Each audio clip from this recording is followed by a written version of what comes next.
आज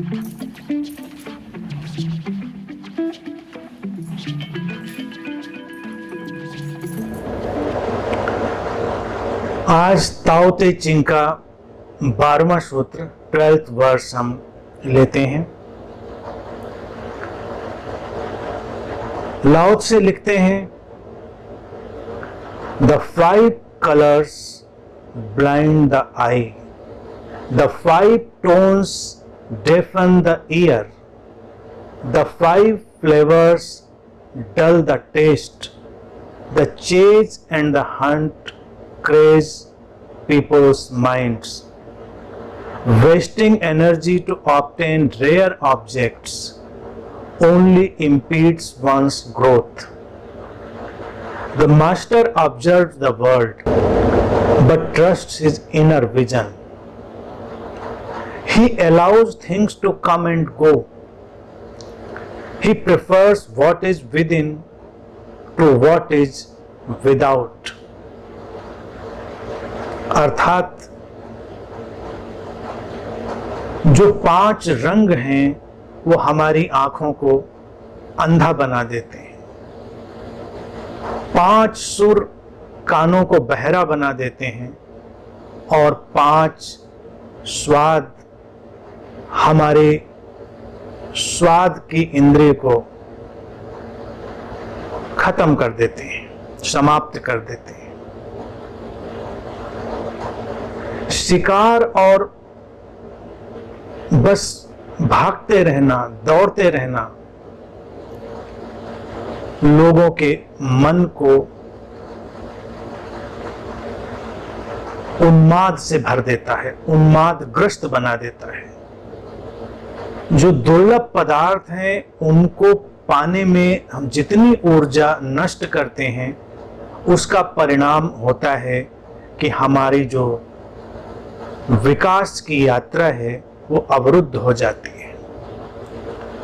जो मास्टर है, जो बुद्ध है, वो बाहर के जगत को देखता है लेकिन अपनी अंतर्दृष्टि में आस्था रखता है। वो चीजों को आने और जाने देता है। वो बाहर के जगत की तुलना में भीतर के जगत को चुनना पसंद करता है। 17 सूत्र आज का बड़ा व्यवहारिक, जैसा कि ताओ ते चिंग में चल ही रहा है कई बार से। इसकी गहराई में हम प्रवेश करते हैं।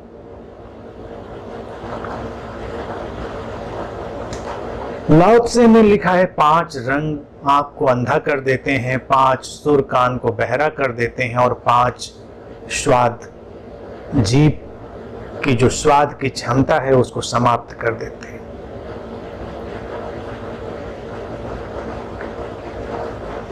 लाओ त्से ने 5 शब्द का उपयोग किया है। हम 5 के बजाय 7 रंगों को जानते हैं, 7 सुरों को जानते हैं। स्वाद की अंतहीन श्रृंखला है। 5 और 7 कहें या हम कहें कि एक अंतहीन श्रृंखला। रंगों के मामले में भी हमने धीरे धीरे विकास किया है।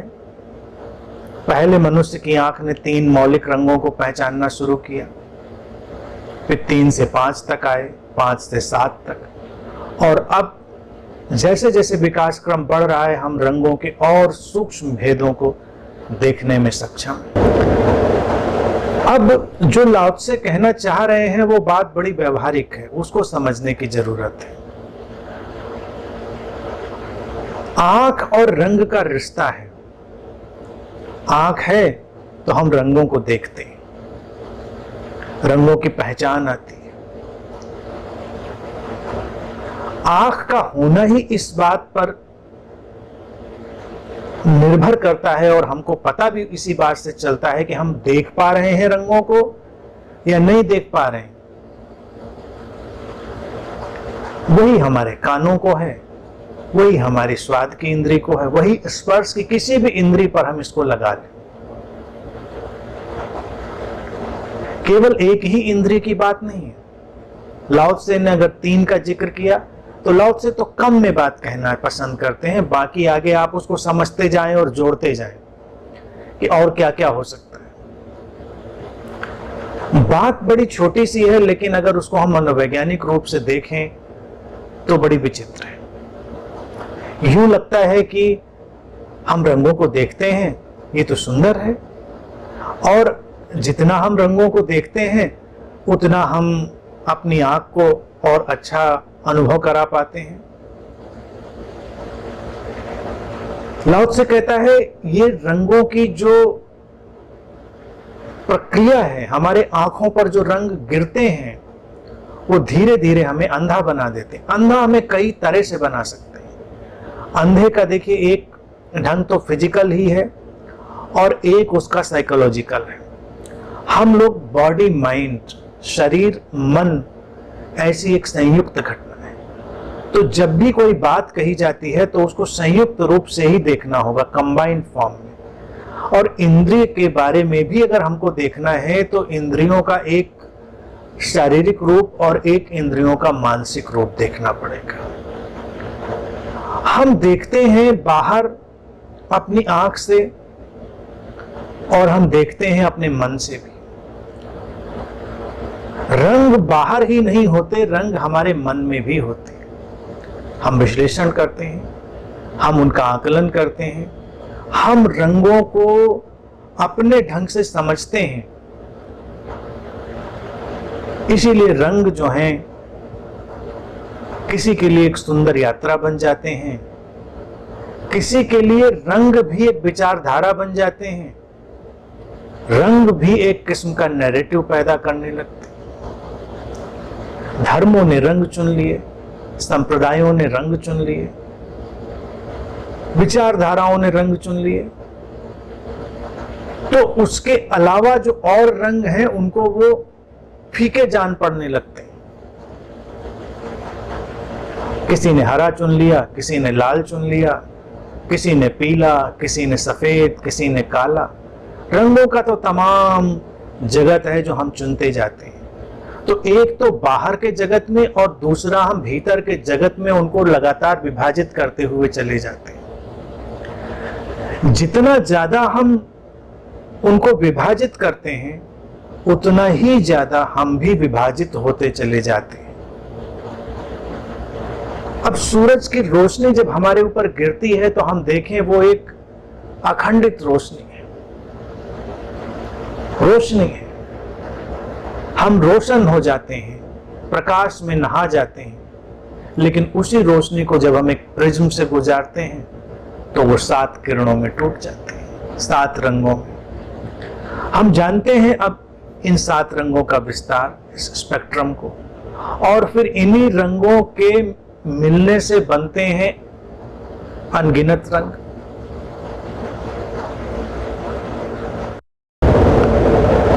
लेकिन जब तक रोशनी रोशनी है, वो 7 रंगों में नहीं टूटी है, तो उसका एक अलग सौंदर्य है।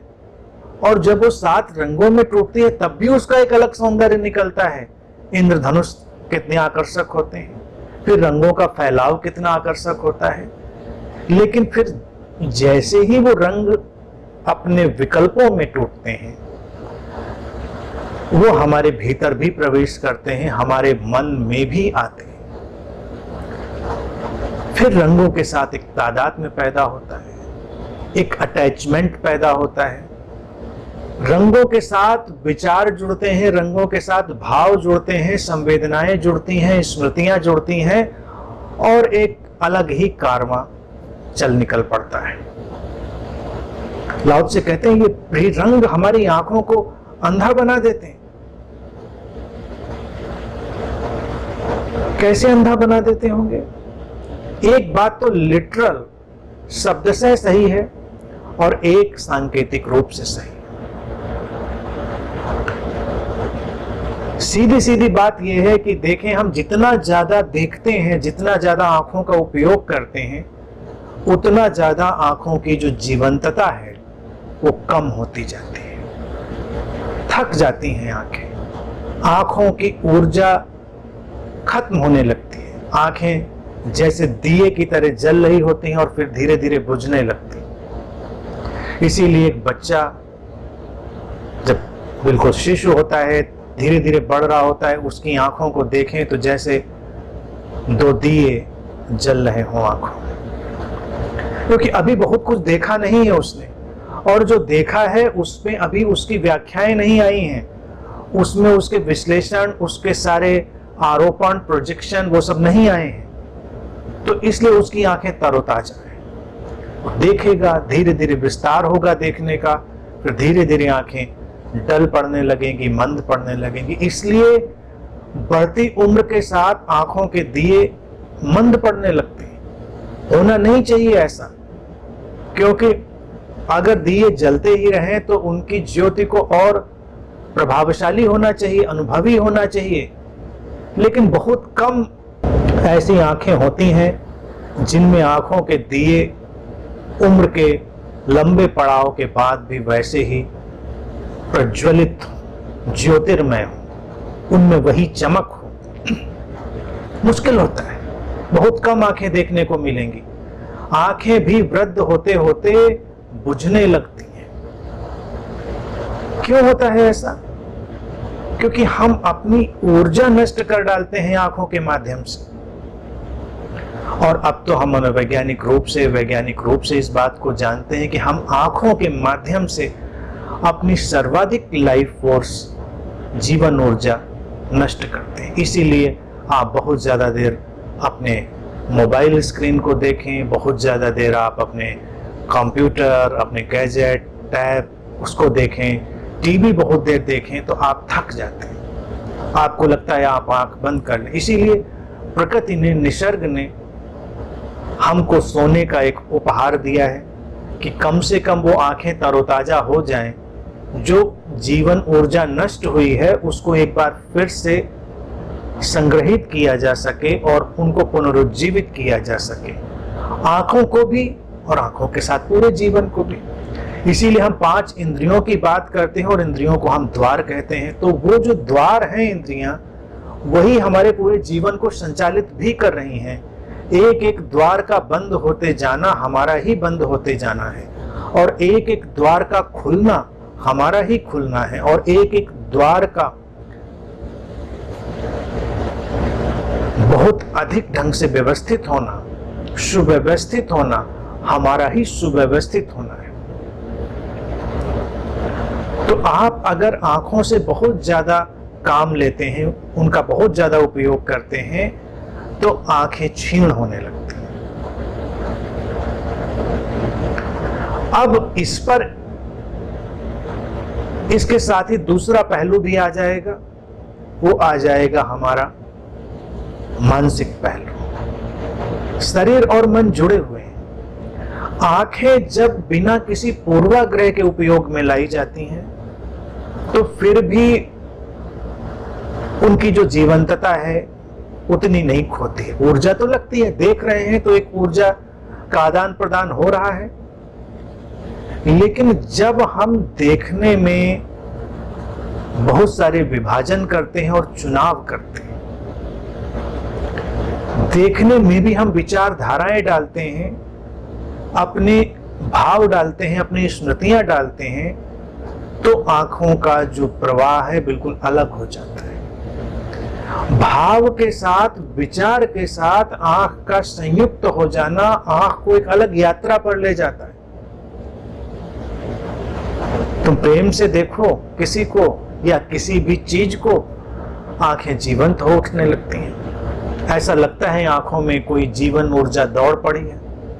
तुम घृणा से देखो तो ऐसा लगता है जैसे तुमने बहुत मेहनत कर ली है और तुम थक गए हो। तुम क्रोध से देखो, क्रोध में आंखें कैसी हम लाल कर लेते हैं और उसके बाद हम थक जाते हैं। इसीलिए हर क्रोध, काम, घृणा, जो भी हम जिनको बंधन कहते हैं, जिनको हम पास कहते हैं, बांधने वाली वृत्तियां कहते हैं, उनको इसलिए नहीं कि निंदा करने के लिए कहा जाता है, इसलिए क्योंकि वो छीण कर देती हैं हमारी इंद्रियों को। तुम किसी को काम वासना से भर के देखो, तुम थक जाओगे, कितनी देर देख पाओगे। तुम किसी को क्रोध से भर के देखो, कितनी देर देख पाओगे, तुम थक जाओगे। ऐसे ही जिन भावों को हमने पाश कहा है, बंधन कहा है, उनको हम लगाएंगे तो देखेंगे कि इंद्रियों पर उनके अलग परिणाम होंगे। और तुम प्रेम से देखो, वो प्रेम जो बेशर्त है, चुनाव रहित है, तुम देखोगे कि तुम्हारी आंखें जीवंत हो रही हैं। किसी भी इंद्रिय का आंख से शुरू की है तो आंख की ही बात पर हम पहले चल रहे हैं। तो जो देखने के जगत का फैलाव हमारे तरफ होता है वो हमारी आंखों पर आक्रमण करने लगता है। फिर धीरे धीरे जैसे जैसे मनुष्य का विकास हुआ, हमने आंख और दृश्य के रिश्ते को जाना, तो हमने ये भी जाना कि हम दृश्य से देखने वाले की जो आंतरिकता है उसको भी प्रभावित कर सकते हैं। सारा विज्ञापन का जगत, सारा मीडिया का, ये फिल्मों का जगत, ये सब उसी मनोविज्ञान पर खड़ा है। आप कुछ देखते हैं और आप बदलने लगते हैं। आप क्या देखते हैं इससे आपके जीवन में आमूल चूल अंतर पड़ेगा। ये साधारण सी बात नहीं है। आज क्या तुमको यकीन होगा कि जितने भी ये डिजिटल प्लेटफॉर्म है, OTT, और इतने वेब सीरीज बनती हैं, इतनी मूवीज बनती हैं, इतना सारा आजकल इंटरनेट पे सारा जगत आ गया है,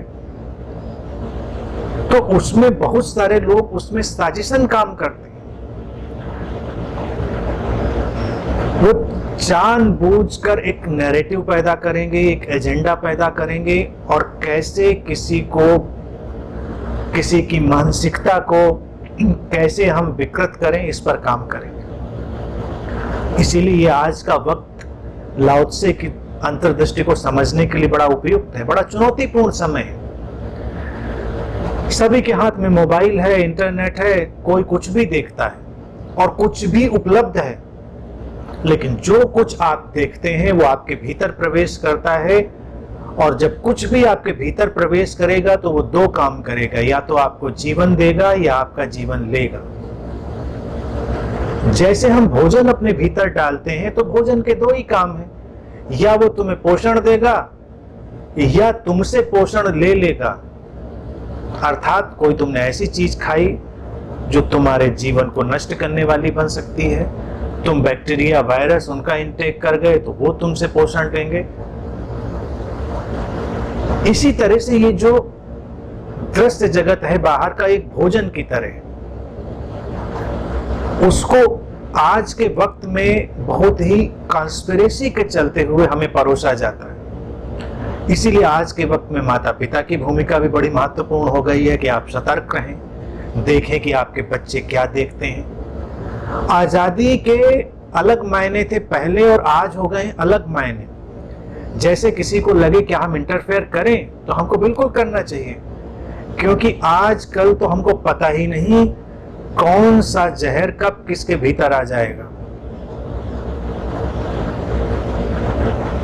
ये दृश्य जगत की लड़ाई शुरू हो गई है, नैरेटिव वॉर शुरू हो गई है, वो केवल दृश्य जगत से। भारत ने भी दर्शन का उपयोग किया था, क्योंकि हम भी इस बात को हमेशा जानते रहे कि जो हम देखते हैं वो हमारे आंखों पर असर डालता है और आंखों के साथ ही हमारे जीवन पर असर डालता है। तो भारत में हमने गुरुओं के दर्शन की परंपरा डाली, हमने अपने संतों, ऋषियों, महापुरुषों के दर्शन की परंपरा डाली। तो भारत में दर्शन की परंपरा बहुत चलती है। अक्सर हम कहेंगे दर्शन कराते हैं तो कई लोगों को लगता है क्या दर्शन कर लिए, जाके देखा है, बैठे थे सज्जन आप देखा है, मंदिर में मूर्ति के दर्शन कराए। तो किसी को समझ नहीं पड़ता क्या दर्शन कराए, अरे जाके कुछ करते, देखा, लौट गए। लेकिन अगर आप संवेदनशीलता से, प्रेम से, श्रद्धा से कुछ देखते हैं तो उसका प्रत्युत्तर आपकी आंख पर लौटता है और उसका परिणाम होता है। ये नहीं कि जिसको आप देख रहे हैं या जिस किसी वस्तु को देख रहे हैं उसमें कुछ ऐसा है जो आपको बदलेगा, उसको हमने गढ़ दिया है। ऋषियों, संतों, गुरुओं को तो हमने उस जगह पर रखा कि वो रूपांतरित हैं, उनका आभामंडल शांति का है, उनकी उपस्थिति रूपांतरणकारी है, तो उनका असर अलग तरह से हमारे ऊपर आएगा। लेकिन जब हमने मंदिरों का निर्माण किया, उनमें मूर्तियां रखी और उनमें दर्शन की परंपरा डाली, तो भारत में हमने इसी परंपरा को डाला कि मूर्ति में हो सकता है कुछ भी ना हो। ये सोचना कि हम दर्शन करने जा रहे हैं तो मूर्ति से निकल कर कुछ आएगा आप तक, नहीं। हमने मनोवैज्ञानिक रूप से उसे रचा कि जब आप किसी भी पत्थर में, धातु में, किसी भी आकृति में या एक एब्स्ट्रैक्ट अनगढ़ पत्थर में भी प्रेम डालते हैं, श्रद्धा डालते हैं, अपनी आस्था डालते हैं, तो वो जब आप उसके सम्मुख होते हैं, उसके आमने सामने होते हैं, तो आपकी ही आस्था, आपका ही प्रेम, आपकी ही संवेदनशीलता रिफ्लेक्ट होकर आप तक आती है। आपका जीवन आपकी ही प्रतिध्वनि है, आपकी ही इको है। तो दर्शन वहां पर केवल उसको एक रीएक्टिवेट करने की प्रक्रिया थी। हमने आस्थाओं के केंद्र बनाए इसलिए क्योंकि आस्थाएं हम ही ने गढ़ी थी स्वाभाविक रूप से, लेकिन उन्हीं आस्थाओं को हम दर्शन के माध्यम से फिर से प्रतिध्वनित कर देते, उनका इको पैदा कर देते। तो ये दर्शन की परंपरा थी। तो लोग इसलिए दर्शन करके बड़ी शांति अनुभव करते रहे, आज भी करते हैं, तरोताजा अनुभव करते हैं। लेकिन फिर धीरे धीरे लोगों को चैन नहीं आती ना। लाओ त्से ने इसीलिए कहा कि कुछ भी होगा आप तो नष्ट करने का ही काम करेंगे। फिर आपको लगता है कि अच्छा ठीक है, मंदिर जाएंगे तो फिर कुछ करेंगे, आरती करेंगे, पूजा करेंगे, कुछ कर्मकांड करेंगे, कुछ तो करेंगे। फिर वो करना आपकी संवेदनशीलता को धीरे धीरे डल करता चला जाएगा, धीरे धीरे डल करता चला जाएगा। आपको पता ही नहीं चलेगा कि कब करते करते आप करने के प्रति बिल्कुल विमुख हो गए। इसी तरह से लाओ त्से धीरे धीरे नीचे आपको इंद्रियों के विस्तार में लाते। वो कहते हैं कि जो ये ध्वनियां हैं, 5 सुर हैं, 7 सुर हैं, या सुरों की एक श्रृंखला है, वो आपके कानों पर टकराते टकराते आपको बहरा बना देती। और ये लिटरल भी होता है। अक्सर बड़े बड़े संगीतकार, गायक, उनको सुनाई देना कम पड़ जाता है, होता है ऐसा, लिटरल भी होता है। लेकिन अगर आप ज्यादा सुनते रहते हैं, ज्यादा सुनते रहते हैं, तो सुनने की संवेदना चली जाती है आपकी। फिर आपको फर्क नहीं पड़ता, चीजें बज रही हैं, हो रही हैं, फिर आपको उसकी तीव्रता बढ़ानी पड़ती है लगातार। जैसे देखने की तमाम चीजें हम अलग ढंग से पैदा करते हैं, इसी तरह सुनने में पहले तो हमको धीमी ध्वनियां भी सुनाई दे जाती हैं, फिर हमको उनका वॉल्यूम बढ़ाना पड़ता है और तेज करना पड़ता है और तेज करना पड़ता है। जैसे जैसे कान की संवेदना खोती है, वैसे वैसे हमको और तेज आवाजें चाहिए होती हैं। और जितनी तेज आवाज हमको चाहिए, उसका मतलब यही है कि सुनने की क्षमता कम हो रही। इसीलिए धीरे धीरे ऐसा संगीत प्रवेश कर जाता है जीवन में जो बहुत शोर वाला होता है। एक संगीत है जो मौन के उतार चढ़ाव से बुना गया है। भारत में हमने जिस संगीत को गढ़ा था, कालांतर में उसको भी लोगों ने अपने ढंग से इंटरप्रेट कर लिया, लेकिन मूल रूप में भारत में जब हमने संगीत को या गायन को रखा, तो गाने से ज्यादा जोर, संगीत से ज्यादा जोर उसके बीच में जो मौन का अंतराल था उस पर था।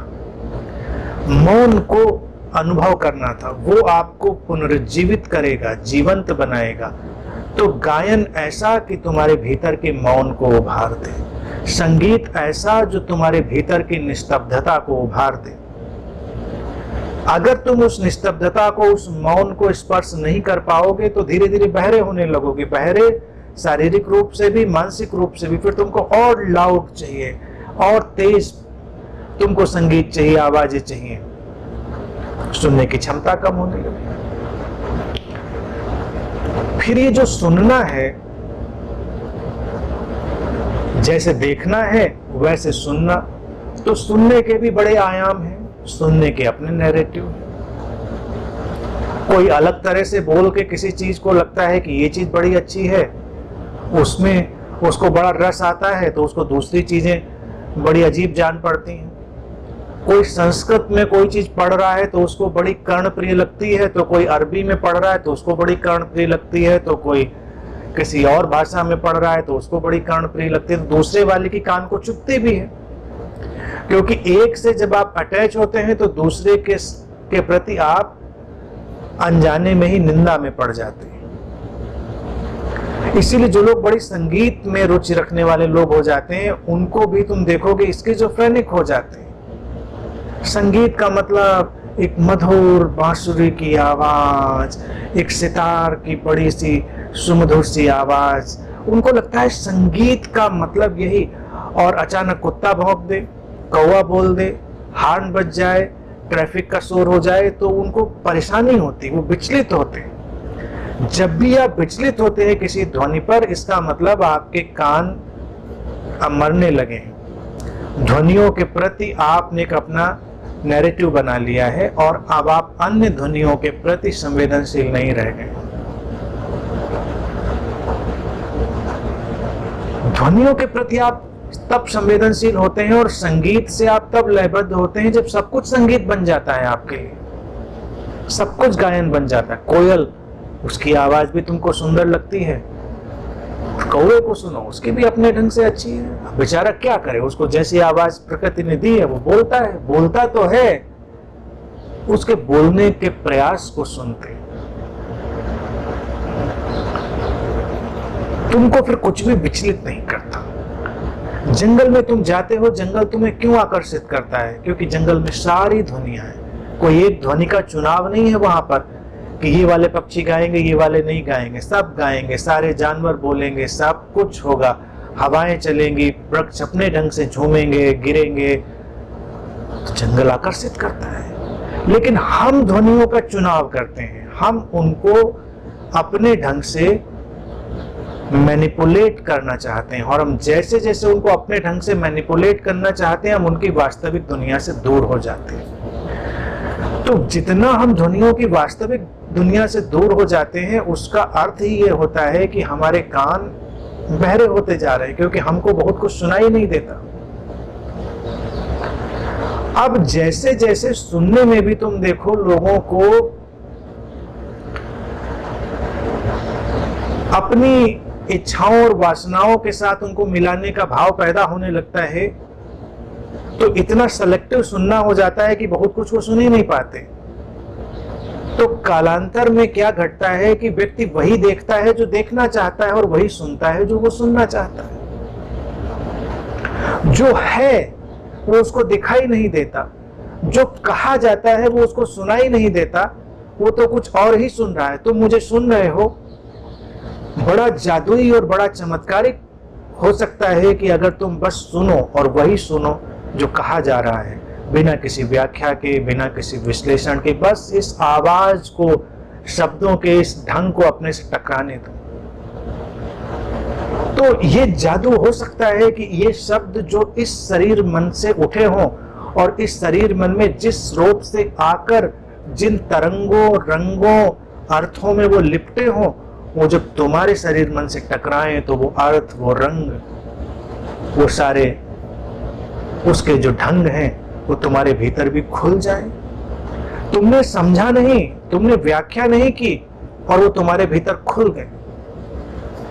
इसीलिए मैंने अक्सर देखा है कि अर्थ खुलते हैं, अर्थ निकाले नहीं जाते। अर्थ जब निकाले जाते हैं तो अर्थों से हम कुछ अपना ही मंतव्य निकालते हैं, अपना ही एजेंडा निकाल लेते हैं।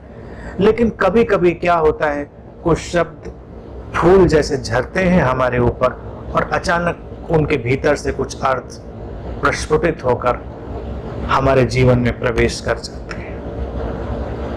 लेकिन ये तब होता है जब तुम सचमुच में सुनते हो, तुम वो नहीं सुनते जो तुम सुनना ही चाहते। तो ये आवाजें आती रहेंगी और धीरे धीरे तुम बहरे हो जाते हो। लोगों को फर्क नहीं पड़ता। घरों में देखिए, घरों में लोग देखने सुनने से किस कदर बहरे हो जाते हैं। जिनके साथ 24 घंटे लोग रहते हैं अगर गौर से देखें तो उनको देखते ही नहीं ठीक से। आंखें उनकी ऐसी डेड हो गई हैं कि आंखों में न चमक आती है देखते समय, न पहचान आती है। वो रूटीन है, एक ऑब्जेक्ट।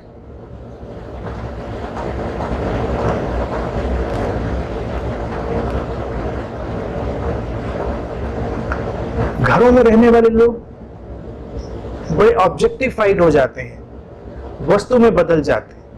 एक दूसरे को आते जाते देखते हैं तो बस उनको लगता है कुछ ऑब्जेक्ट्स मूव कर रहे हैं, लेकिन उनको सचमुच में देखा हो, उनका डिटेल देखा हो, ये ऐसा मुश्किल होता है। इसी तरह से सुनना, तुम्हारे अक्सर घर के लोग तुमसे कुछ बोलते हैं, तुमको ठीक ठीक सुनाई नहीं देता, क्योंकि तुम एक खास ढंग से सुनने के प्रति डल हो चुके होते हो। स्वाद की तरफ फिर लाते हैं लाओ से, तुम हर तरफ इसको फैलाते चले जाओ। स्वाद की इंद्री भी जब तरोताजा होती है, जीवंत होती है, तो तुमको हर चीज में एक अद्भुत अलौकिक स्वाद आ सकता है। साधारण सी रोटी, साधारण सा पानी, साधारण सी कोई भी चीज, और तुमको उसमें अलौकिक दिव्य स्वाद आ सकता है। लेकिन जैसे जैसे तुम स्वाद के पीछे भागने लगते हो तो स्वाद की इंद्री डल होने लगती है। लोगों को अनेक अनेक स्वाद क्यों चाहिए? क्योंकि उनकी स्वाद में रुचि है या वो स्वाद के प्रति डल हो गए। लाओ त्से कहता है कि ज्यादा आक्रमण जब स्वाद का तुमने किया और तुम संवेदनशील नहीं रह गए, तुम जागरूक नहीं रह गए, तो वो इंद्री डल हो गई, वो मरने की तरफ बढ़ गई। अब तुमको उस इंद्री को जागृत करने के लिए उसको और ज्यादा स्वाद देने और झकझोरना है कि दौड़। इसीलिए जैसे देखने और सुनने पर नैरेटिव और एजेंडा है, ऐसे स्वाद पर भी। इसीलिए देखिए, स्वाद सात्विक हो जाते हैं, तामसिक हो जाते हैं, राजसिक हो जाते हैं। स्वाद हिंदू हो जाते हैं, मुस्लिम हो जाते हैं, ईसाई हो जाते हैं। स्वाद मजहबी हो जाते हैं, स्वाद भी अनेक अनेक रूप ले लेते हैं। इसीलिए किसी मजहब में कुछ लोग कुछ खाते हैं तो किसी मजहब में कुछ खाते हैं, वो नहीं पसंद करते, वो नहीं पसंद करते। कोई किसी को चिढ़ाने के लिए कुछ खाता है तो कोई किसी और वजह से। तो ये बात हर इंद्री पे लागू होती है, क्योंकि स्वाद भी जब हमारे मन से मिलते हैं तो मैनिपुलेट होने लगते हैं, वो पॉलिटिकल होने लगते हैं। इसीलिए स्वाद की भी बड़ी राजनीति होती है। घरों में भी स्वाद का पूरा राजनीतिक वातावरण होता है। तो हर इंद्री की अपनी पॉलिटिकल सिचुएशन भी है, स्वाद की भी है। लेकिन स्वाद की इंद्री हमारी जीवंत तभी है जब हम जीवन से जुड़े, अन्यथा हम उसे समाप्त कर रहे होते हैं। लोगों को जो इतनी ज्यादा मसालों में रुचि हुई, मद्य पदार्थों में रुचि हुई, वो इसीलिए तो हुई क्योंकि जब स्वाद की इंद्री मर रही है तो उनको उसे धक्का देने के लिए कुछ चाहिए और तीव्र झटका उसको देना है।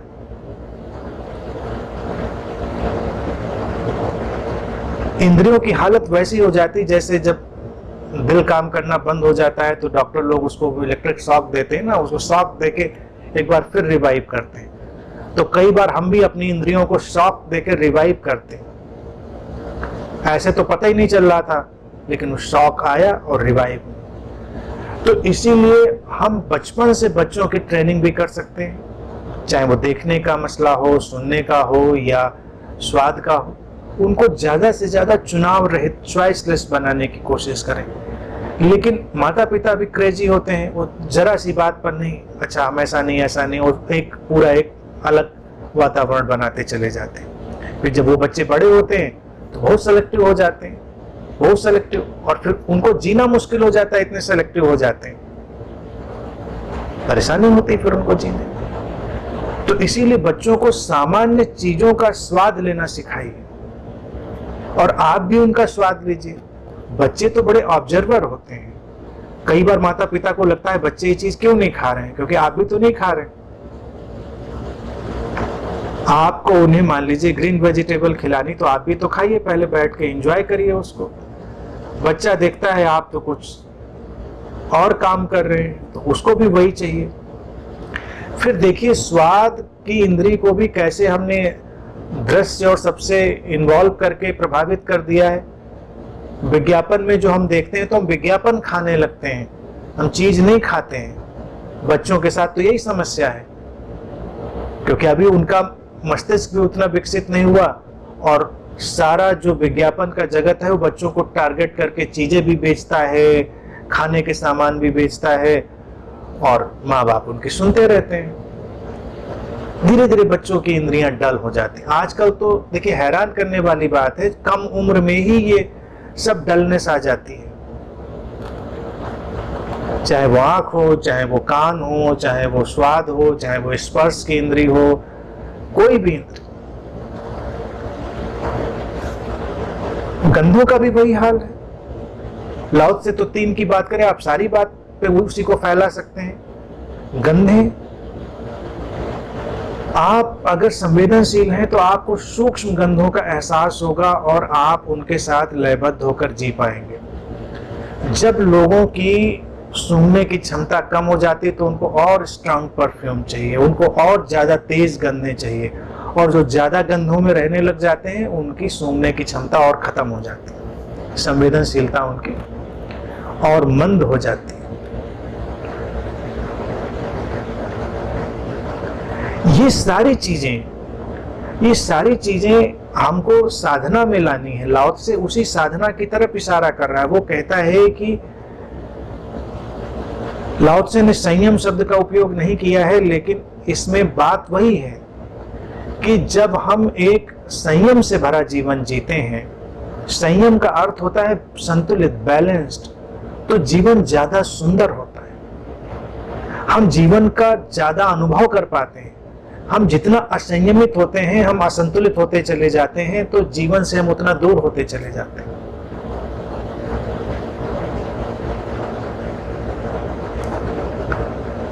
इसीलिए लाओ त्से के इन सूत्रों को अगर हम आध्यात्मिक अर्थों में देखें, साधनागत अर्थों में, तो लाओ त्से कह रहे हैं कि इंद्रियों के द्वारों का परिष्कार करना है।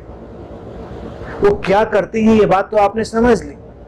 ज्यादा आप उनका आक्रामक उपयोग करेंगे तो वो धीरे धीरे खत्म हो जाएंगे, तो उनका अनाक्रामक उपयोग करें। देखने से शुरू करें, अपने देखने की दृष्टि को सौम्य बनाने की कोशिश करें। लोगों की आंखें देखो जैसे बिल्कुल त्योरियां चढ़ी रहती हैं। तमाम लोग हैं, तुम देखोगे वो सामान्य ढंग से देखते ही नहीं। सामान्य ढंग तो ऐसे जैसे हम कैमरा ऑन करते हैं और उसका लेंस खुल जाता है, आप बस देखते हैं। छोटे बच्चे देखिए वैसे ही देखते हैं, बस देखा, सौम्य ढंग से देखा। हम तो ये कह रहे प्रेम से भी ना देखिए, लेकिन सौम्यता से देखिए। लेकिन लोगों की आंखों पर आंखें चढ़ी, किसी को भी देखा शक है, शंका है, दोस्त है, दुश्मन है, पता नहीं है, तो इसको थोड़ा भी शंका से ही देखना है, तो थोड़ा आक्रामक हो जाना पड़ता है। देखने के ढंग आक्रामक हो गए। सुनिए तो सौम्यता से सुनिए, बोलिए तो सौम्यता से बोलिए। सौम्यता से कैसे सुनेंगे? बिना भेदभाव के, मध्यम आवाजों को भी सुनिए, पत्तियों के हिलने की आवाजों को सुनिए, और किसी भी आवाज को अच्छा और बुरा कहने से रोकिए। उसमें भी बड़ा जादू है। आवाजों के जादुई जगत में प्रवेश करिए। अगर आप आवाजों के जादुई जगत में प्रवेश कर जाइए तो आपको बांसुरी, सितार, तबला, तानपुरा या जो भी ये तमाम पूरी सब सर्कस होती है, इसकी जरूरत ही नहीं रहेगी। आपको क्या करना? इसीलिए लाओ त्से की परंपरा में ही चीन में कहावत उत्पन्न हुई थी। वो कहते थे कि जब एक चित्रकार अपनी चित्रकला में पूरी तरह से कुशल हो जाता है, सिद्ध हो जाता है, तो अपने रंग और अपनी तुलिका, अपना ब्रश फेंक देता है। एक गायक जब अपने गायन में सिद्ध हो जाता है वो कहते हैं कि जब कोई गायक उसका गायन सिद्ध हो जाता है तो वो मौन हो जाता है, उसको शब्दों की जरूरत नहीं रह जाती। जब कोई संगीतज्ञ संगीत में कुशल हो जाता है, सिद्ध हो जाता है, तो अपने वाद्य यंत्रों को तिलांजलि दे देता है। कोई नर्तक जब अपने नृत्य में सिद्ध हो जाता है तो वो ठहर जाता है। इसी तरह से लाओ त्से की परंपरा से आई हुई ये कहावत आगे बढ़ती रहती है। कहने का तात्पर्य यह है कि जब सचमुच में तुम प्रवेश करते हो नृत्य में, संगीत में, गीत में, तो तुमको बाहरी सहारों की जरूरत नहीं रह जाती। तुम्हारे शरीर का कण कण नृत्य में है, पूरी प्रकृति नृत्यमय है। ये संगीत चारों तरफ गूंज रहा है, ये गायन, ये गीत, ये दिव्यता की अनुगूंज हर तरफ है। तुमने महसूस करी तो तुमको जरूरत ही कहाँ रह गई? फिर तो कोई जरूरत नहीं रह गई। जरूरत तभी तक है जब तक तुमको लगता है कि अच्छा, तुमको दिखा नहीं। लोग भी कितने देखिए विचित्र होते हैं, अजीब सी विक्षिप्तता में जीते हैं कि प्रकृति में अनुपम कलाकृतियां, उनको वो कलाकृतियां नहीं दिखाई देती। और कोई चित्रकार वो कोई उल्टी सीधी ऐसी चीज बना के लिया, मैं उल्टी सीधी जानबूझ के कह रहा हूँ, कोई कंडेमनेशन के लिए नहीं कह रहा हूँ, बड़ा अच्छा काम करते हैं, बड़ी खूबसूरत चीजें बनाते हैं लोग, बड़ी अच्छी बात है, बनाते हैं, बनाना चाहिए। लेकिन फिर जैसे जैसे ये एब्स्ट्रैक्ट और मॉडर्न आर्ट का चलता है तो बना के कुछ भी डाल दो, पता ही नहीं चलता बनाया क्या है, उल्टा क्या है, सीधा क्या है, दाएं क्या है, बाएं क्या है, और फिर आप उसको फिलोसफाइज कर दो। वो आपकी और कुशलता हो कि उसमें कुछ फिलोसफी भी डाल दो, देखने वाले मेस्मराइज हो जाते हैं, तो वाह क्या चीज बनाई है, फिर वो लाखों करोड़ों की बिक जाती है। प्रकृति की अनुपम कलाकृतियां, उनके लिए हम 2 पैसे नहीं खर्च करना चाहते। तुम्हारे लाल में एक छोटा सा फूल खिला है, तुम उसकी कीमत नहीं दे सकते, लेकिन 10 रुपए में खरीद लाते हो, तो तुमको लगता है अच्छा फूल तो 10 रुपए में मिल जाता है। लेकिन क्या खिले हुए किसी फूल को तुम 10 रुपए में खरीद सकते हो? तुम अपने सारे खजाने भी खोल दो, तुम एक फूल को खरीद नहीं सकते। प्रकृति ने, निसर्ग ने जिस कौशल से, जिस कला से उसे रचा है, जिस तरह से उसमें प्राण डाले हैं, जिस तरह से उस कलाकृति को उसने पैदा किया है, तुम नहीं खरीद सकते उसको।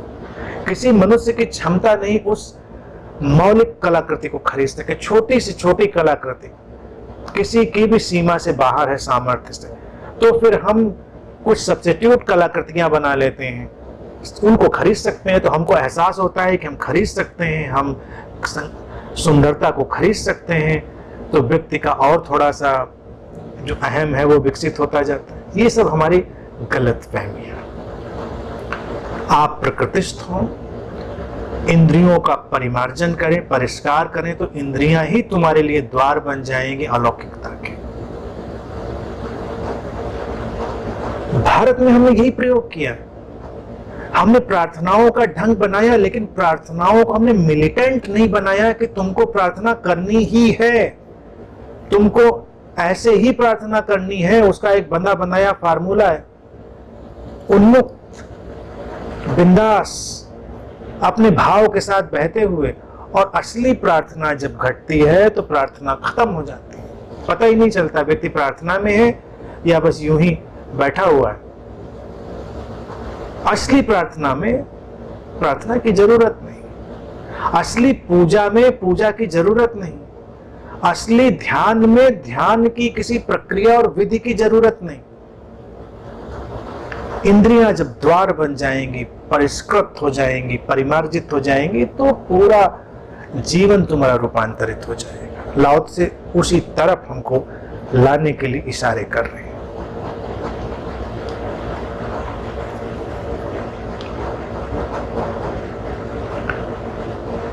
आगे वो कहते हैं कि जो भाग दौड़ है, जो चेज है और शिकार है, लोगों के मन को उन्माद से भर देता है।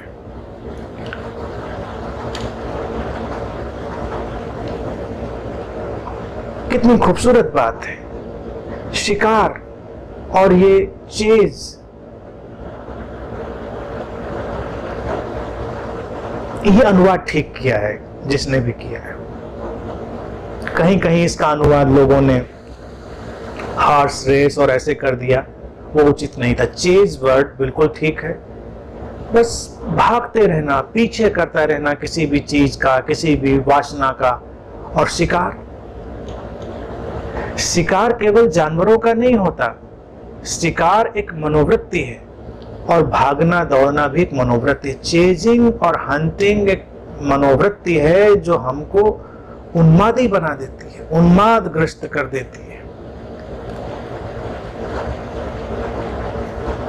ये जो विक्षिप्तता है, ये तुम्हारे मन को, ये सारी चीजें जो हैं भाग दौड़ की, ये वहीं से लेकर आती है। अब अगर हॉर्स रेस की ही बात देखो, वहां जाकर बैठो तो क्या पागलपन चल रहा है, वो एक अजीब सी विक्षिप्तता है। लोगों को गैम्बलिंग करते हुए देखो, गैम्बलिंग के तमाम तरीके हैं, सट्टेबाजी से लेके और हर चीज तमाम, लोग उन्मादी हो जाते, विक्षिप्त हो जाते। इसीलिए जो जुआ भी है वो भी एक बहुत ही विचित्र बुराई के रूप में रखा गया सामने। तमाम बुराइयों से व्यक्ति मुक्त हो जाए, लेकिन जुए से नहीं हो पाता, गैम्बलिंग से, क्योंकि वो चेज है, लगता है और कुछ और, इसके आगे कुछ और बस भागता रहे। आज भी अगर कभी सड़क के किनारे खड़े होकर देख लो, बस लोग भाग रहे हैं, कहां जाना है पता नहीं, बस भाग रहे, जाना कहां है नहीं पता। और शिकार, शिकार एक मनोवृत्ति है। पहले के वक्त में व्यक्ति शिकार करता था भोजन के लिए, लेकिन लाओ त्से के वक्त तक आते आते लोगों ने देख लिया कि शिकार मनोरंजन बन गया है। कोई जानवर भी शिकार करता है तो पेट भरने के लिए, मनुष्य शिकार करता है मनोरंजन के लिए। तुम किसी की जान लेना चाहते हो अपने मनोरंजन के लिए, और फिर यही मनोरंजन शिकार का तुम्हारा फैलता है, तुम देखो सारी इंद्रियों की तरफ। स्वाद के लिए भी अगर तुम किसी की हत्या करना चाहते हो, किसी जीव की, तो ये तुमको विक्षिप्त बनाएगा। मतलब क्यों हत्या करनी किसी की स्वाद के लिए? तुमको ये ख्याल भी आने की जरूरत क्या है कि तुम बस अपने स्वाद के लिए किसी की हत्या करो, खून खराबा करो। बाकी फिर ये जो शिकार की मनोवृत्ति है वो फैलती चली जाती है मानसिक तल पर भी। लोगों को देखो, वो एक शिकारी की तरह घूम रहे हैं। अपने घर का भोजन भी वो ऐसे ही खाते हैं जैसे शिकार करके खा रहे हो, यानी कि आक्रामक है भोजन, देखने में आक्रामक है। जब भी तुम किसी व्यक्ति, विचार, भावना का इस्तेमाल करने की भावना से ग्रस्त हो जाओगे, तुम शिकार की मनोवृत्ति में आ गए। हर कोई यहाँ शिकार की वृत्ति में घूम रहा है। शिकार की वृत्ति क्या है? यूटिलिटेरियन मेंटेलिटी, उपयोगितावादी मनोवृत्ति। उपयोग करना चाहते हो तो हर चीज का, हर व्यक्ति का, हर विचार का उपयोग करना चाहते हैं। क्यों उपयोग करना चाहते हैं? कुछ चीजों को तो हम ऐसे ही छोड़ सकते हैं कि वो हैं, सुंदर हैं, ठीक है, उपयोग में आई तो बड़ी अच्छी बात, उपयोग में नहीं आई तो संबंधों में हम इस शिकार को ले आए हैं। संबंध भी शिकार का एक अलग हंटिंग का रूप बन गए हैं, क्योंकि हम संबंधों में भी म्यूचुअल एक्सप्लॉयटेशन में चले गए, पारस्परिक शोषण में चले गए। वो प्रेम का उत्सव नहीं है, वो एक दूसरे के शोषण की प्रक्रिया है। अगर वो प्रेम का उत्सव है तो सुंदर है, अन्यथा वो एक शिकार का मैदान है। हम बस अपने हथियार लेकर घूम रहे हैं, कब किसको कैसे धराशायी करें, कब कैसे किसका उपयोग करें। विचार सुंदर हो सकते हैं, विचार जीवन को गढ़ने वाले हो सकते हैं, लेकिन विचारों पर भी लोग शिकारी हो गए हैं, क्योंकि विचार धाराओं का उपयोग करते हैं लोगों का शोषण करने के लिए। वो विचार धाराएं भी जो शोषण से मुक्ति दिलाने का आश्वासन देती हैं, वो भी शोषण ही करती हैं अंततः। और एक विचार का ढंग ये हो सकता है कि विचार हैं वो एक सुगंध की तरह, एक खिलावट की तरह तुम्हारे जीवन में प्रवेश करते हैं, जीवन को सुंदर बना देते हैं। तो वो एक विचारों का अलग जगत है। चेज ये भागना, पीछा करना किसी भी बात का, व्यक्ति उन्मादी तो हो ही जाएगा, क्योंकि उसको पता ही कहां है कि हमको क्या करना और जाना का।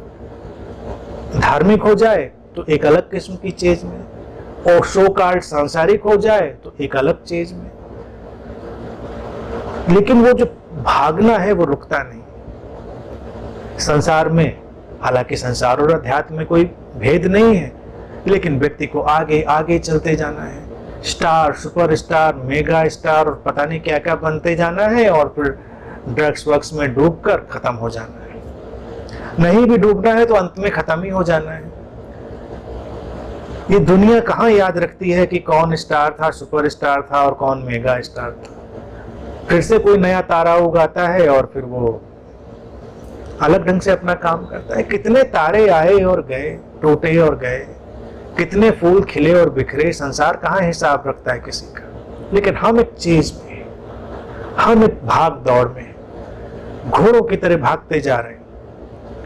घोड़ों को तो फिर भी शायद भागने का कुछ नैसर्गिक आनंद होता होगा, हमको तो भागने का कोई नैसर्गिक आनंद भी नहीं। इसीलिए हर व्यक्ति अंत में थका हुआ ही है, पस्त है, भागते भागते। हम शक्ति के लिए भाग रहे हैं, हम पद के लिए भाग रहे हैं, हम हर चीज के लिए भाग रहे हैं। संबंध है तो संबंधों को और सुंदर बनाने के लिए भाग रहे हैं, उनको स्थायी बनाने के लिए भाग रहे हैं, उन संबंधों से कुछ मक्खन घी निकालने के लिए भाग रहे हैं। लेकिन संबंध को इसी क्षण वर्तमान में जीने के लिए हमारी कोई आतुरता नहीं। जो निकलेगा सो निकलेगा, जो होगा सो होगा, देखा जाएगा अगला क्षण जो लाएगा। लेकिन हमको तो कुछ करना है उसका, तो ये भाग दौड़ जारी रहती है, ये चेज जारी रहता है। आध्यात्मिक हो जाए, ध्यान में डूबना है, 1 घंटा ध्यान करना है, 10 घंटा ध्यान करना है, और कठिन तपश्चर्याएं करनी है, इससे काम नहीं चलेगा तो और योग साधने हैं, तंत्र साधना है। अब इधर कृष्ण को निपटा लिया, अब ताओ को निपटाते हैं, फिर अष्टावक्र को निपटाते हैं, फिर पतंजलि को निपटाते हैं, गोरख को निपटाते हैं, हम सबको निपटा देते हैं, समझते किसी को नहीं हम। और फिर बड़ा गर्व का अनुभव होता है कि सब देखिए, सब जान डाला, सब समझ लिया और सब साधना कर डाली। देखिए हमने ज्ञान पाना है, समाधि पानी है, बुद्धत्व पाना है, इनलाइटेंड होना है, सुपर इनलाइटेंड होना है, मेगा इनलाइटेंड होना है, होते रहना है, भागते रहना है, भागते रहना है, ठहरना नहीं है कहीं पर, और वो भी शिकार की वृत्ति। इसीलिए शिष्य भी गुरुओं के शिकार को निकलते हैं। कभी तुम देखो आखेट पर, और गुरु भी शिष्यों के आखेट पर निकलते हैं। अक्सर अगर समझदार नहीं हुए तो यही काम होता है। गुरु निकले हैं शिष्यों के आखेट पर, शिकार पर, और शिष्य निकले हैं गुरुओं के आखेट पर। बड़ी खतरनाक स्थिति है, बड़ी खतरनाक और बड़ी भयावह स्थिति है। और हर चीज एक इल्यूजन है, एक इल्यूजन है। भारतीय दर्शन में हमने इसको ऐसे दिखाया कि जब राम स्वर्ण मृग के पीछे जाते हैं तो हमने उसमें चेज और हंट दोनों को शामिल कर दिया। लाओ त्से के इस दर्शन को हमने वहां पर पूरी तरह फिट कर दिया, दोनों चीजें डाल दी हमने कि राम भाग रहे हैं स्वर्ण मृग के पीछे और शिकार भी करना चाह रहे हैं, स्वर्ण मृग का शिकार। और लाओ त्से जो अगली बात पर आने वाले हैं, स्वर्ण मृग के किस्से में वो बात भी डाल दी है। दुर्लभ वस्तुओं का जो संग्रह है, कुछ रेयर, और बस सब उन्माद से भर जाता है। तो भारत के दर्शन की कथा देखिए, बस एक चेज और एक हंट शुरू हुई व्यक्ति के अंतर्मन में। तुम जो स्वयं राम हो, हर व्यक्ति राम है। लोगों को लगता है कि राम गए, नहीं, भारतीय दर्शन कहता है कि हर व्यक्ति राम है, और वही राम जब आखेट के पीछे लग जाता है, इल्यूजन के पीछे लग जाता है, शिकार और उसके भाग दौड़ के पीछे, सब तितर बितर हो जाता है। उसकी शांति चली जाती है, उसकी शक्ति चली जाती है, उसकी सीता चोरी हो जाती है, सब जीवन वहीं से तितर बितर हो जाता है। राम के कथा में देखें, वहीं से सारा जीवन उनका तितर बितर। जैसे ही वो चेज और हंट में जाते हैं, हर व्यक्ति यानी हर राम जैसे ही उधर जाता है तो यही घटनाक्रम हो जाता है। लाओ से अगले वाक्य में वही कह रहे, wasting energy to obtain rare objects only impedes one's growth. जो दुर्लभ पदार्थ नजर आते हैं उनको पाने में अपनी ऊर्जा को नष्ट करना हमारी वास्तविक प्रगति को, हमारे विकास को अवरुद्ध कर देता है। दुर्लभ पदार्थ क्या है? एक इल्यूजन है, किसी को पता ही नहीं दुर्लभ क्या है। हीरा दुर्लभ है, कबीर कहते हैं हीरा पायो गांठ गठियायो। हीरा था, हीरे को हमने ब्रांड कर दिया। फिर कुछ और लोग निकल आते हैं, वो कहते हैं नहीं ये जो पर्स है ये बड़ा दुर्लभ है, इसको पाना है। कोई कहता है नहीं ये जो वॉच है ये बड़ा दुर्लभ है, इसको पाना, बड़ी ब्रांडेड है, लाखों करोड़ों की। और ये पेन, ऑब्जेक्ट की तरफ जाइए, कभी गूगल करके देखिए कितनी कितनी कीमतें हैं, तो पागलपन वाली कीमतें लगती हैं। लोग लगे हुए हैं, जिनको 4 लाइन ठीक से लिखनी ना आती है उनको लाखों का पेन चाहिए। समय का जिनको होश ही नहीं उनको लाखों करोड़ों की घड़ियां बांधनी है। वर्तमान के क्षण में जीने का जिसको जरा सा भी अभी संयम नहीं आया उसको महंगी से महंगी घड़ी चाहिए, महंगे से महंगा पर्स का करेंगे क्या रखेंगे उसमें। मैं ये नहीं कहता ये चीजें नहीं होनी चाहिए, मैं देखिए विकास के हमेशा पक्ष में रहता हूँ। सुंदर चीजों के बनाइए, सुंदर चीजें, उनको पागलपन में मत कन्वर्ट करिए। उनको विक्षिप्तता में लाएंगे तो परेशानी हो जाएगी। यानी कि तुम्हारे साथ, महिलाओं के साथ देखिए कितनी मुश्किल है। कोई अभी लाखों का कोई पर्स लेकर कोई महिला आ गई हो और वो जूट का पर्स अपना लेकर चली गई, तो जूट वाला कितना इंफीरियर हो जाता है। महिलाओं की तो हालत पूछिए, जूट का, और वो पता नहीं कौन सा ब्रांड का। बाकी तो सब देखा जाए ये केवल ब्रांडिंग है। हम बेकार से बेकार चीजों को महंगा बना देते हैं। रेयर ऑब्जेक्ट्स रेयर कर देना पड़ता है। इसीलिए देखिए क्या होता है, जिनको तुम, इवन ऑब्जेक्ट्स की बात हटा दीजिए तो इंसानों पर आ जाइए। फिल्म स्टार हैं, रॉक स्टार हैं, हो सकता है मेंटली रिटार्डेड लोग हों, बहुत विचित्र किस्म के प्राणी हो जिनके साथ तुम 10 मिनट न बैठ सकते हो, लेकिन वो ब्रांडिंग है ऐसी कि लोग छूना चाहते हैं, दूर खड़े हैं, बस एक झलक पा लें। कभी कभी मैं समझ नहीं पाता ये फिल्म स्टार, रॉक स्टार, इनके घरों के आगे या कोई कंसर्ट हो जाए, लोग क्या देखने जाते हैं। अरे सुनने जाओ, कोई बुराई नहीं है, लेकिन उस इंसान के लिए बड़ा विक्षिप्तता, क्योंकि रेयर ऑब्जेक्ट में वो कन्वर्ट हो गया है वो, और वो बेचारा खुद अपने उन्माद में है, अपनी विक्षिप्तता में, समझ में नहीं पड़ रहा है उसको। तो ये पूरी दुनिया एक विक्षिप्तता में चली जाती है जब हम कोई भी रेयरिटी पैदा कर देते हैं, कोई भी दुर्लभता निर्मित करते हैं। अस्तित्व में कुछ भी दुर्लभ नहीं है, और देखा जाए तो सब कुछ दुर्लभ है। एक सांस सुलभ है, दुर्लभ नहीं है, और एक सांस का आना ही दुर्लभ है। जब ना आ रही हो तो पता चलता है कितना दुर्लभ है। आ रही है तो हमें कोई मतलब नहीं। इन पलकों का बंद होना और गिरना, उठना, खुलना कहां दुर्लभ है, लेकिन दुर्लभ है, पा नहीं पाएंगे उनको दोबारा। ये होठों की मुस्कान जो इतनी मामूली सी जान पड़ती, क्या ये दुर्लभ नहीं है? है दुर्लभ, दोबारा नहीं मिलेगी। इसकी पेंटिंग बना के लगा लीजिए, फोटो लगा लीजिए, पूरी दीवार पर लगा लीजिए, क्या मिलना है? लगी रहेगी। इसीलिए वो जीवन मुस्कान का सामना होना वो दुर्लभ है। उन आंखों की चमक का, आंखों के दियों का जल जाना, उस ज्योति का हमारे अंतरतम में उतर जाना दुर्लभ। नहीं तो लगा लीजिए पेंटिंग। हम दुर्लभता को करप्ट कर देते हैं।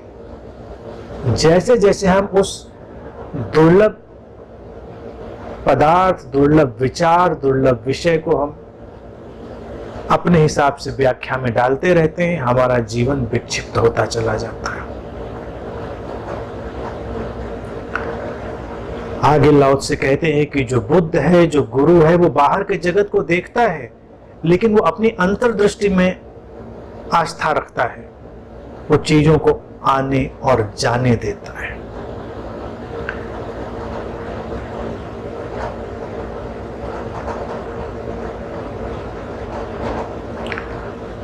चीजों को आने जाने देता है और बाहरी जगत के बजाय वो अपने अंतर जगत पर अपने चुनाव को रखता है। संसार को देखना आवश्यक है, देखिए, जानिए, लेकिन अपनी अंतर्दृष्टि पर यकीन करिए। अपने अंतर मन की आवाज सुनिए। हमारी जो विडंबना है वो यही है कि हमने अपने अंतर मन की आवाज सुननी बंद कर दी। हमने अपनी अंतर्दृष्टि से चलना बंद कर दिया। हम दूसरों की दृष्टि से चलते हैं, दूसरों की आवाजों से हम संचालित होते हैं। सब कुछ जैसे उधार का और बस हम चले जा रहे हैं। क्यों बनते हैं ये सब मजहब, संप्रदाय? क्योंकि सबको उधार का कुछ विचार चाहिए, अपनी अंतर्दृष्टि नहीं चाहिए। लाओ से कहते हैं जो एक गुरु है, एक बुद्ध है, वो सब कुछ देखता है लेकिन अपनी अंतर्दृष्टि में आस्था रखता है और बस सब कुछ को आने और जाने देता है, बहते हुए देखता है, क्योंकि वो अनित्यता को जानता है। इस संसार के ट्रांजिएंट फेज को वो जानता है, इसीलिए पकड़ नहीं बनाता। आने और जाने देता है का अर्थ है पकड़ नहीं बनाता, क्योंकि यहां सब कुछ आता है और जाता है, सुख दुख आता है और जाता है। अंधेरा और उजाला आता है और जाता है। कुछ भी यहां पर स्थायी नहीं है, तो पकड़ बनाए किस बात पर? पकड़ छोड़नी नहीं पड़ती है, केवल वर्तमान के क्षण में जीना पड़ता है। सारी पकड़ वैसे ही छूट जाती है। पकड़ मानसिक है। लाओ से कह रहा है बुद्ध ने अंतर्दृष्टि को चुना है, गुरु ने तो कैसे चुना है? ऐसे ही चुना है कि वो बस वर्तमान में ठहर गया है, न अतीत से निकाल कर कुछ जीवन में लाता है, न भविष्य से निकालने की कोशिश करता है। अतीत का सार आ चुका है और भविष्य में जो विस्तार होना है वो होगा, लेकिन वो इसी क्षण से होगा। यही अंतर्दृष्टि है। अतीत का सार तो हम तक आ ही गया है ना, लेकिन अतीत की स्मृतियों में लोग अटके हैं। अतीत में उनसे क्या अच्छा हुआ बुरा हुआ उसमें अटक के रह गए हैं, पकड़ बन गई है। भविष्य में क्या होगा क्या नहीं होगा इस उधेड़ बुन में लगे, जबकि किसी को पता नहीं क्या होने वाला है। अंतर्दृष्टि कहती है कि इस क्षण को तो जी लो, अभी तो जियो। और जब तुम ये चुनाव करते हो कि अभी जीना है, तो अचानक तुम्हारे अंदर से अंतः प्रज्ञा का एक विस्फोट होता है, जिसको अवेकनिंग ऑफ इंटेलिजेंस, अंतः प्रज्ञा की जागृति कहते हैं। वो इसी अंतर्दृष्टि का जागृत होना है, जो तभी जागती है जब तुम अतीत और भविष्य की पकड़ से मुक्त हो जाते हो। जीवन के किसी भी फिनोमिना पर कोई पकड़ नहीं रखते, सब आता है और जाता है। भय भी नहीं किसी बात का, क्योंकि भय भी पकड़ का है। और ऐसा नहीं कि हम अच्छी बातों को ही पकड़ के रखते हैं, बुरी बातों को भी पकड़ के रखते हैं। ऐसा ही नहीं कि हम स्वास्थ्य को ही पकड़ना चाहते हैं, बीमारियों को भी पकड़ना चाहते हैं। जो आया है वो जाएगा, जो लहर उठी है वो गिरेगी, जो गिरी है वो उठेगी। चिंता किस बात की? यही अंतर्दृष्टि है। ये तुमको शांत बनाती है, सहज बनाती है। इससे ज्यादा क्या चाहिए? लोग पूछेंगे अच्छा तो बस फिर सबको ऐसा ही होने दें, तो तुम्हारे पास कोई विकल्प है? कोई और विकल्प? कोई विकल्प नहीं है। होने देता है, होने देता है लाओ त्से ने शब्द में उपयोग, इसीलिए लाओ त्से ने पहले कह दिया था कि भाई शब्दों में कहना बड़ा मुश्किल देता है, क्या वो नहीं भी होने दे सकता है? क्या उसके पास ये चुनाव है कि नहीं होने दे? तो ये कहना कि वो होने देता है, तात्पर्य यह है कहने का वो स्वीकार कर लेता है, वो स्वीकार में ठहर जाता है, तो वो समझ उसको आच्छादित कर लेती है, उसको घेर लेती है, और उस समझ से ही अंतर्दृष्टियां विकसित होती हैं। वो अपनी अंतर्दृष्टि में आस्था रख रहा है।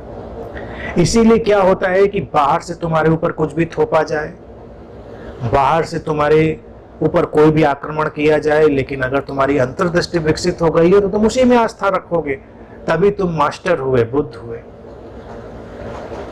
कोई संप्रदाय हो, कोई विचारधारा हो, वो तुम्हारे ऊपर कुछ थोपना चाहती है।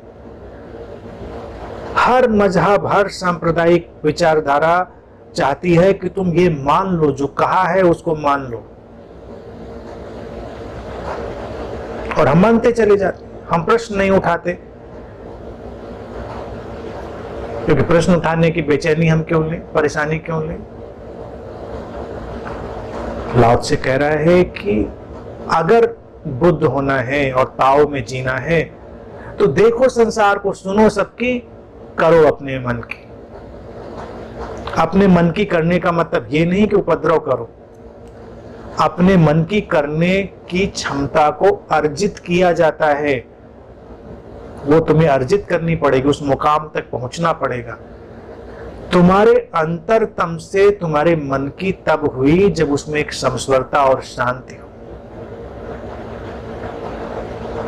मैं जिन 4 बातों की रोज सुबह ध्यान में बात कर देता हूं, बस वही चीज, जो बात तुम्हारे प्रेम को बढ़ा दे, जो तुम्हारी शांति को बढ़ा दे, जो तुम्हारी प्रसन्नता को बढ़ा दे, जो तुम्हारी समस्वरता को बढ़ा दे, बस वही करो, वही जियो। जो उसमें बाधा डाले उसको आने और जाने दो। क्यों सुननी किसी बात की? किसी की मत सुनो, मेरी भी मत सुनो। मैंने बस केवल एक हवा की तरह, खुशबू की तरह विचार रखा है तुम्हारे सामने, तुम उसको आत्मसात करो, जो तुम्हारे काम पड़े उसको लेकर चलो, जो काम करना पड़े उसको जाने दो। लेकिन अपने प्रेम को, अपनी प्रसन्नता को, अपनी शांति को, अपनी समस्वरता को बढ़ाने वाली जो बातें हैं, वही तुम्हारी अंतर्दृष्टि है, उसके साथ चलो। फिर अंत में लाओ त्से कहते हैं कि जब चुनाव की बात आती है तो जो मास्टर है, जो बुद्ध है, वो बाहर के जगत के बजाय अंतर जगत को चुनता है। ये है सर्वाधिक गहनतम प्रज्ञा। क्योंकि जो जानते हैं वो जानते हैं कि जीवन तुम्हारा ही विस्तार है, भीतर से निकलकर सब बाहर फैलेगा, ऐसे ही फैला है। अब हमको फैलाव को चुनना हो या स्रोत को चुनना हो तो हम क्या चुनेंगे? हम स्रोत चुनेंगे। स्रोत से फिर सब निकल के फैलेगा। तुमने अंतर जगत को चुना, अंतर जगत के रहस्यों को जाना, तो अंतर जगत से फिर एक अनुगूंज उठेगी और पूरे जीवन को रच डालेगी। अगर चुनने की बात ही आ जाए, अगर कभी ये चुनाव करना पड़ जाए, तो अंतर जगत को ही चुनना श्रेयस्कर है। अंतर जगत को चुनना ही सृजनात्मक है, क्रिएटिव है। हमको प्रसिद्धि, सफलता और अपनी शांति में से चुनना हो तो हम शांति को अंततः चुनें। अंततः की बात लाओ त्से कह रहा है।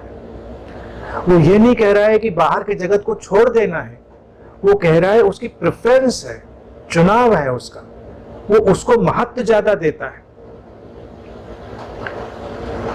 जब तुम संबंधों में हो तो अपने अंतर जगत का चुनाव कैसे करोगे? प्रेम को चुनो, प्रसन्नता को चुनो।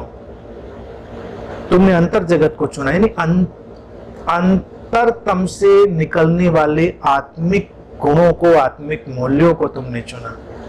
लेकिन जब संबंधों में हो तो जो आयोजन है, जो पेरिफेरी है, जो पैकिंग है, अगर तुम उसी में उलझ के रह गए तो संबंध तो कब के विदा हो जाते। तमाम संबंध इसीलिए तो नष्ट हो जाते हैं क्योंकि वो उतनी पैकिंग में, उसकी पेरिफेरी में, परिधि में ही उलझ के रह जाते हैं। वो अंतर जगत में नहीं, बाहर के जगत में। क्या होना चाहिए, क्या नहीं होना चाहिए, कैसे होना चाहिए, कैसे नहीं होना चाहिए, बहुत सारा जगत है। फिर यूटिलिटी का है, एक्सप्लॉयटेशन का है, तमाम तरह के भय का है, तमाम तरह की व्यक्ति की उन्मादित शिकार करने वाली, पीछा करने वाली वृत्तियों का है, उसमें उलझ के रह जाता है। फिर अगर स्वर्ण मृग की तरफ लौटें तो भारत की देशना जो कथा के माध्यम से कही गई, उसमें यही कहने की चेष्टा करी गई कि ठहरना है अंतर जगत में। अंतर जगत में तो विचरण कर ही रहे थे। जैसे राम सीता अपने वन में थे, तो वन कहाँ, वो तो हमारे भीतर की अपनी एक नैसर्गिक अवस्था है, और उस नैसर्गिक अवस्था से निकलकर जैसे ही कोई मूल्यवान पदार्थों, इल्यूजन्स में भागता है, उनको पकड़ने की कोशिश करता है, उसकी शांति भंग होती है और एक संसार रचा जाता है, युद्ध का संसार और विनाश का संसार रचा जाता है। और फिर अंत इस बात पर होता है कि सब घूमकर फिर वो अंतर जगत में स्थापित हो जाएं, सारी भाग दौड़ बंद कर दें। सोने के हिरन के पीछे भागने वाला इंसान एक दिन सोने की लंका को भी जला के, यानी उसके माध्यम से ही जलती है, उस राख को भी देख लेता है। तो कथा जो कहती है वो एक देशना कहती है, अंतर जगत का चुनाव। अंतर जगत के चुनाव से बहिर्जगत पूरा का पूरा रच दिया जाता है। लोग आत्महत्या क्यों करते हैं, अवसाद में क्यों जाते हैं, आज की जो समस्या है ये क्यों है, ये सारा हाइपरटेंशन, एंजाइटी वगैरह वगैरह पूरा जो क्यों पैदा हो गया है, बाहर के जगत का चुनाव है। उनको ये चाहिए, वो ऐसे ही चाहिए। और अंतर जगत ठहरा हुआ, शांत, निस्तब्ध, निश्चल, उसका चुनाव नहीं है। लेकिन जैसे ही कोई उसका चुनाव करता है, उसका संसार फिर से सत्यम शिवम सुंदरम से भर जाता है। तो जिसने भी अंतर जगत का चुनाव करना सीख लिया, उसको कोई भी विचलित नहीं कर सकता, उसको कोई भी परेशान नहीं कर सकता, उसको कोई भी अपने मार्ग से हटा नहीं सकता, उन्माद में नहीं डाल सकता। तुम्हारे किसी से लड़ाई हुई मान लो, यहां पर अंतर जगत कैसे चुनोगे? बहिर्जगत है कि लड़ते चले जाएंगे, फैसला करके मानेंगे। तुमने 2 बात कही थी तो हम 4 कहेंगे, पहले हिसाब बराबर करेंगे, लेकिन फिर एक युद्ध शुरू हो जाएगा, एक मूर्खतापूर्ण चीजों में हम चलते जाएंगे। किसी ने लड़ाई शुरू की, तुमने अपना अंतर जगत चुना, अपनी शांति। तुमने कहा डरते रहो तुम, मेरी रुचि नहीं लड़ने में, मैंने तो अंतर जगत का चुनाव। लड़ना तो बाहर का चुनाव है, लड़ो तुम, मुझे नहीं लड़ना। कोई तुमको गाली देने आया है, तुम्हारा भी मन करता है गाली दे, तो बाहर के जगत का चुनाव है, तुम अंतर जगत का चुनाव करो।